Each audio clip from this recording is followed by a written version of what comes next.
Hey everybody, it's Brandon. Let's continue taking a look at Mutant Crawl Classics Adventures from Goodman Games. This is number 6, the Apocalypse Ark, a level 5 adventure by Brendan LaSalle. Got some interesting reflections going on, so hopefully you can see it pretty well. I'll be spoiling this. Of course, I'll have a link down in the description if you want to pick it up. I did look on Goodman Games' website, and as of this video going live, it is available on their website physically. But if you want to get the PDF, I'll have that as well. Link you to Ttrpg, where you can pick that up. So yeah, let's go ahead and talk about the cover. The cover is fantastic. That's just all there is to it. Stephen Pogue absolutely just knocked it out of the park with this cover. You would think this would be the Apocalypse Ark, but you would be wrong. That's actually something else, and I'll explain what that is. So I just dig the cover. I think it's fantastic. And then here we got the back right here. And for $10, this is a real meaty adventure. And I'm not going to read all that to you. We're going to go ahead and talk about it. Now, I'm going to tell you one thing, and I haven't said this before in other videos. Great art, just absolutely great art all throughout it. This is a great Russ Nicholson. Cool map here. It's a map in essence. It's going to show you the Apocalypse Ark. But one thing I'm going to tell you to do, and this is something I haven't said before in videos, but what I would tell you to do, and this is what I've started doing in these adventures, especially ones from Goodman Games, where you kind of know how they're all set up with the way its layout and everything is. What I do now is I read the background, and then I go right to the end. And they usually have some sort of adventure aftermath thing. And before I've even really read the adventure, I look at this. Because if I'm running it, then obviously I need to know what's going on. But this is just a good way to see how the end is, so I can see how you get there while you're reading it. That's very helpful just to kind of see what the end goal is or what the options are at the end. And I've been starting to do that with these adventures, and it's been real helpful. So again, great piece of art here by Russ Nicholson, just fantastic. And here is our main map in essence here. So I think this thing is really neat, and what that is on the cover is Clementine. It's kind of like a little robot, well, it's a big robot, that goes around the Ark and kind of protects it, clears out other hostiles and stuff like that might affect the Ark, looks for stuff that it may need to take care of. So what you're going to have is you're going to have kind of a see-through map of the Ark. It's in essence like a big, long train tank thing, okay? And then each level is going to go up, as you can see here, all the way up to level 8, all the way at the very top. So it's a cool map. I like it. I like how it's also got, this is one of the critters that you'll fight. I like how it is. I would say the PDF would be great to have this, or you print this off, or whatever the case may be, just to have it in front of you, because when you're reading it and you're seeing it like this, it's kind of like, what is going on here? And I also would have liked a normal map that's just looking straight down on it, a top view map, kind of the way that these are to a degree, just of everything, and just had all the different levels of the Ark. And in essence, what this is a mobile dungeon, and I think that's just a really cool idea. It's really neat, and I'm not going to get too much into it, because the thing is about this adventure is I would say it's an advanced adventure, and it's not that there's a whole bunch of stuff going on. There's not a whole bunch of different factions feuding and doing things, and you've got to make sure you're keeping track of all these different people and NPCs. It's just there's a lot of different rooms here, different levels, and you need to have a good grasp of all these places, okay, and where they're going to go. Obviously, whenever the PCs are going to be traveling inside this thing, they're going to be going up through this elevator shaft. And so you have to make sure that you know exactly which level they're on. And it's a lot of rooms, especially you wouldn't think it is, but when you start looking at this, there's a lot of rooms. So the background of it is pretty cool. You're going to have kind of your staples in this adventure of a rogue AI. It's called Eve. You're going to have a being that is very cool. And this being and this is going to be in essence your main boss of this adventure. It's a powerful mutant. Her name was Bluma. And so what happened is when she died, her mutation was discovered. And what it is she can just jump into another body. Okay? She can just force her personality into the brain of an unconscious reptile, and she left her village, never to return. And what she does is she's lived many lifespans with dozens of creatures, learning more and more about the blighted world and its inhabitants, and she's on her 13th life cycle. and she's had an epiphany. And what she wants to do is she wants the world to be a natural world that would progress without advanced cognizant thought, except for one being, herself. So she wants to be the only intelligent creature in a paradise world. And what would happen is the world would constantly strive for perfection as it sought to create intelligence, but which would become a paradise because she herself would stop intelligent life from evolving, forcing evolution to create amazing plants and animals instead. So what she has done is she has found this ancient ark, this huge, that's not it, but this thing right here, and she has taken control of it, and it's got a lot of crazy stuff on it. She's also created this pathogen, okay? It doesn't go from person to person, not contagious, but in essence, it will kill you over time. So she wants all intelligent life just destroyed. And so she's going through the world, this Terra AD, and she's using the Ark to, in essence, and the things that you saw here, these creatures here, they have kind of like a syringe in their tail, and she's injecting creatures with this pathogen that's going to kill them. And she's done that all over the place. She's actually taken on a new persona of someone that was actually on the Ark before, and their name is Dr. Zygernik. I think it's how it's pronounced, Zygernik. Okay. So she has now rechristened the Ark, the NC-787, the Apocalypse Ark. She created the pathogen. She roams the world, infecting intelligent creatures with a terrible disease, an act of genocide that is just the opening gambit in a pogrom designed to erase sentient life from the world. So she's only got two things against her. One is a rogue AI that is inside the Ark. It's called Eve. It's trapped inside, in essence, a computer. And of course, the PCs. So you're going to have a thing where someone's going to run to your town. His name's Klig. He's a rival tribe. They're a bunch of turds. And he's infected with this pathogen. He's going to tell them that, hey, look, this big mountain of smart metal has come and just decimated everybody. And then sure enough, it's going to show up. But it's not going to show up. First, it's going to be the swarm of these optimized injectors, those flying creatures with one eye.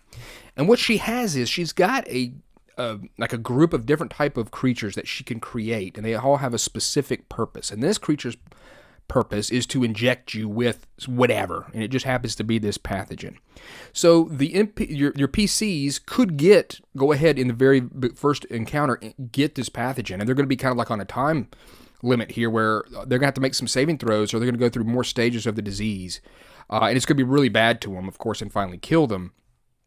And so they're going to fight these things. And they're going to come, of course, they're going to be like, hey, look, we've got to find out what's going on.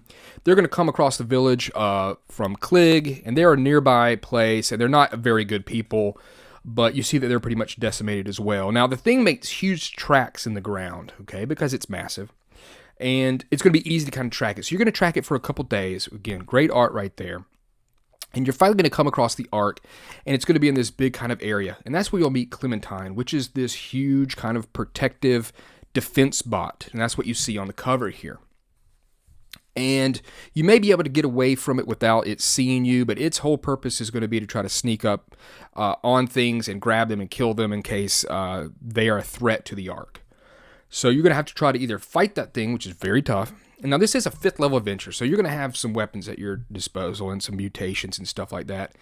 But it could be a tough fight, or you could try to sneak away. It's going to do kind of like a pattern around this area that's been cleared out and where the Ark is. And then it's going to allow you to, if you can sneak past it, be able to get to the Ark. And that's where Encounter 4, the Apocalypse Ark, is going to be. So one thing I'll say that Brendan has done, which is very good, is he's very thorough in a lot of stuff. A lot of the paragraphs here, even about Clementine in this encounter, is just very thorough. About what type of gear it has on it, what type of armor, how much damage you have to do to it, how it can see, what its senses are like. It's everything about it is just really well done all throughout it, and that's where I think this is just a little bit more, I wouldn't say advanced, but it's going to take there's a lot to it when it comes to just like this one encounter, and how much he had to cover to make this thing be able to be something that can attack you and you can defeat it or hide from it. So it's got all that information there. There's a lot of technology in the stuff that you're going to be facing, like with Clementine and the Ark. And like right here, the Ark sections in armor, like how much it can reduce a lot of armor. It's a massive, huge, like, tank thing. How much is it to disable certain parts of it or to destroy them? Is it immune to radiation and sonic-based attacks? It is. So there's just a lot of information like that. And then you're going to get into the Apocalypse Ark. And there's a couple ways you can get inside it. You can pretty much pry open its front door. If you can somehow get to this, there's a hole on the 3rd floor that's covered in ivy. And inside it is just really its own dungeon. So what we're going to have here is we're going to have several things. Like it tells you here about how the radiation and other attacks can deal, that will hamper the Ark. Be it, like shutting down, like sonic damage will shut down the radio systems. Heat will deal with the temperature and the weather sensor, shutting down the thermostat. So there's a bunch of things that are covered here. So this is, if you're going to run this, you're going to really need to be on top of these sections, and really every single section that's in this place. So that's where it's just a little bit more advanced. So there's some notes on the interior area of the Ark, just giving you some specific stuff about it, lighting and things like that. And then you've got two things. The Doctor is watching and Eve is watching. So she's taken on this persona of this Dr. Zygernik, and she can see you through the sensors and stuff. She's kind of well aware of your presence. And there's going to be a confrontation, obviously, with her at some point in the adventure. Now, Eve is also watching too. Now, this is a really cool thing. So Eve is an AI that is actually good, okay? And it says the Doctor plans to eventually subjugate Eve and force it to help her destroy all intelligent life on the Earth. Well, Eve wants to get out. That's all she wants to do is get out. And she's a very powerful AI. Now, what is neat is this right here. Whenever a PC examines a screen of any sort, have them make a luck check. Success means Eve's managed to reach out to them through the device without the Doctor's knowledge. She can't make any sounds without getting caught, so her image remains silent. This is a really neat way for Eve to be able to try to get some information to the PCs without being able to talk to them.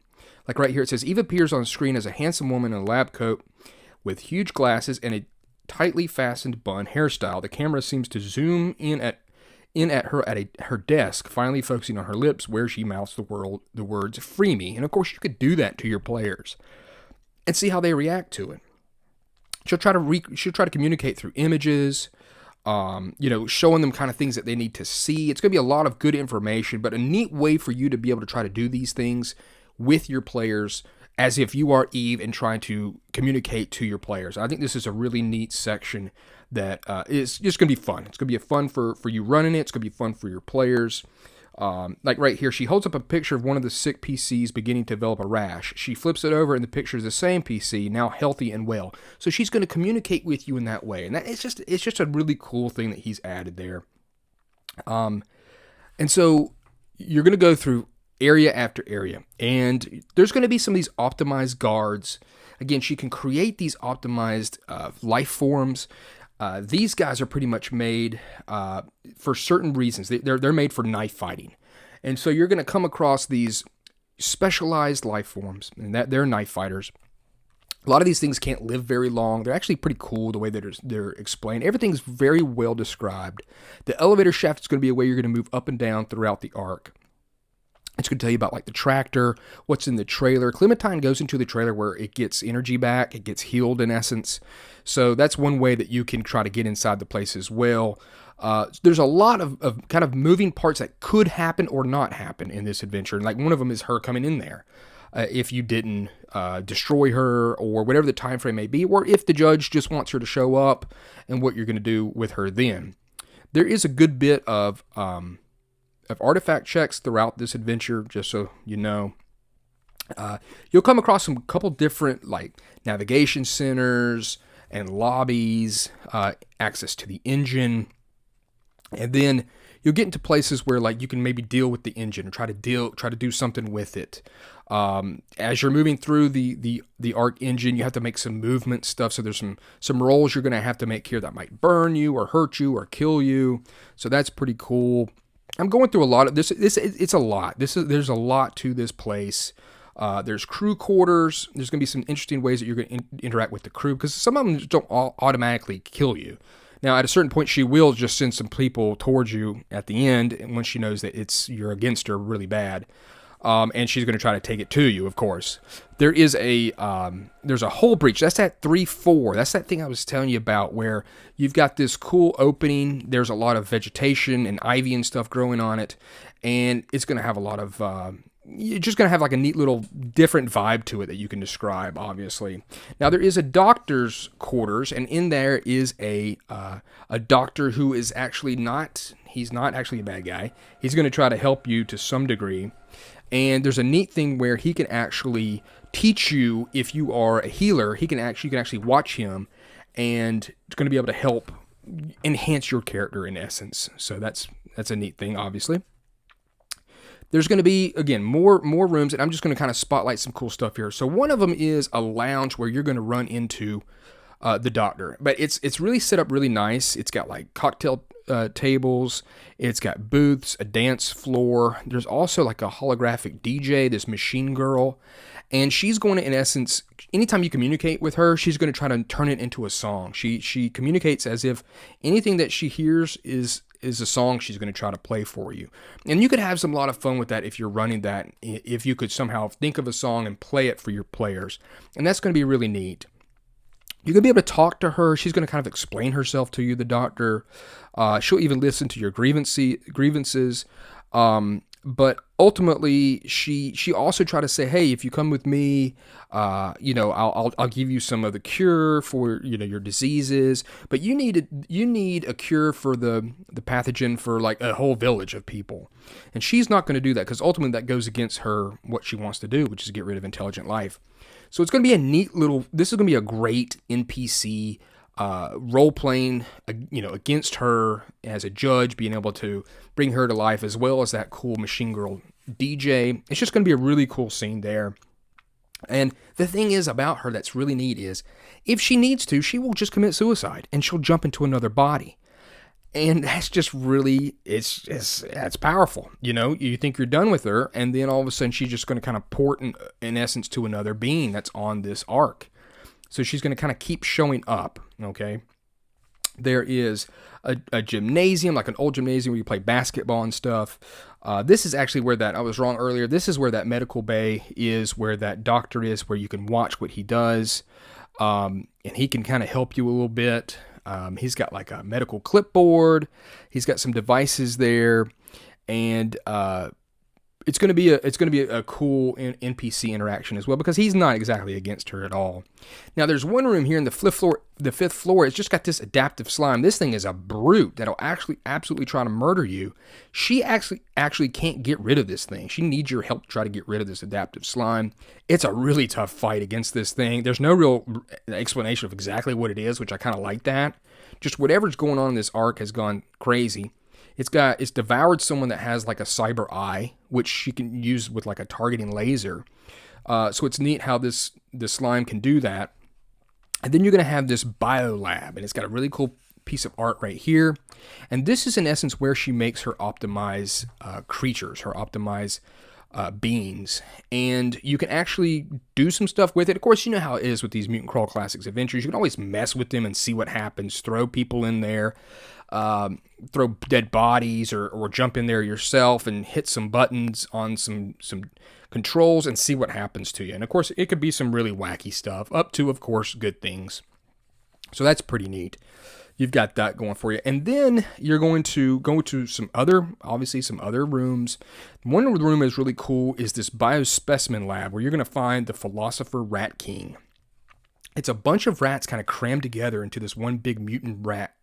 And it has a heightened intelligence, an intelligence of 18. It has 13 heads, and each of them have their own personality. And it'll just constantly swing between these different personalities. You can have a lot of fun playing with this Rat King.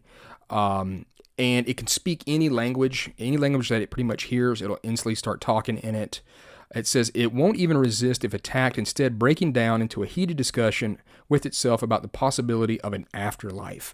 So just a really wild, weird kind of rat that you can have a lot of fun playing with your players with that. And then you come to the computer lab, and that's where Eve's going to be. And hopefully you'll be able to break her out. Now, the doctor knows that is a no-no, that Eve is going to she's going to get control of the Ark. And so she's going to throw everything she can at you. She's going to try to get all the remaining optimized guards and whatever to come at you in waves while you're able to get out, as you're trying to get out Eve, try to break her out. She even has this optimized battle form, which is extremely powerful with 110 hit points. Again, this is level 5. And at the very top, you're going to have this observatory, but she'll grab a hold of that body and try to take it to you as one big last boss battle in essence. And here's a bit of the backside, I think, of the rear of the arc right here as it ends. And there's a couple of different ways that it can kind of go, but it's going to pretty much tell you that Eve can become, if you free her, she owes you a big debt. She could become maybe a patron AI for you. That of course at the end, Eve's going to probably, if you're able to free her, she's going to try to blow up the arc and try to go someplace else. She's, like I said, she's very powerful. But one thing it'll do is the Doctor, even though it's a different name, should she be defeated, she can just continuously jump from body to body. She will not leave you alone. She is going to become a nemesis for your group. She has many lifetimes. It says right here, she has lifetimes to create eternal paradise, and she will do so. For now, she decides to refocus all her considerable energy and resources on side project Revenge. So she's going to have Revenge on the PCs. This is a really neat way for you to be able to bring her back out in some different form and body to try to thwart the PCs. And of course, the arc at some point before it blows up could also take you maybe to another part of the campaign. And that's the it. So I think it's more advanced only because you have to really keep up with the way that this arc is and this technology. I think it's a really cool adventure. It's actually one of the more, I think, like, kind of thinking outside the bubble a little bit, but it kind of keeps stuff also the same. It has a rogue AI or an AI that's involved in it. You have kind of a powerful being that's trying to do something. You've got an interesting location with this pretty much mobile dungeon crawl. I just think that's a really smart, cool idea. Really great art. This map is cool. I would make sure you have it so you can see it right. I wish that it had a top-down map as well, just so some of this could be blown up a little bit bigger and a little bit easier to see. But it could be because I've got it on its side too. So once you print it out and put it normal ways, it's going to be pretty easy to use. But just a really cool adventure. Really got some neat stuff in it, exploring this moving arc. And whenever you get in the arc, she hits the gas. So it's just going to start flying through Terra AD as the adventurers are trying to stop her. You've got some really neat NPC interactions you can do with her, with Eve, and how you're going to communicate with your players, with the hologram DJ, with the Doctor, and just overall, just a really interesting setting, really, for a Mutant Crawl Classics adventure. There is a good bit of loot in here, not extremely huge amounts. I didn't see a whole bunch of weapons and stuff like that you're going to be able to get off of things. They're usually going to try to stab you or just batter you and obliterate you. But yeah, it is a very cool adventure. Brendan's done a great job with this one. I love the cover, like I've said before. And I think it's one you should pick up. If you like Mutant Crawl Classics, this is definitely one I think you should pick up. It may not be for everybody just because it's just got a little bit of complexity to it. But you can have a lot of cool fun with it, and it should take you a couple sessions, I think, to get through. And there it is. It gets a big thumbs up for me. So thanks for watching, everybody.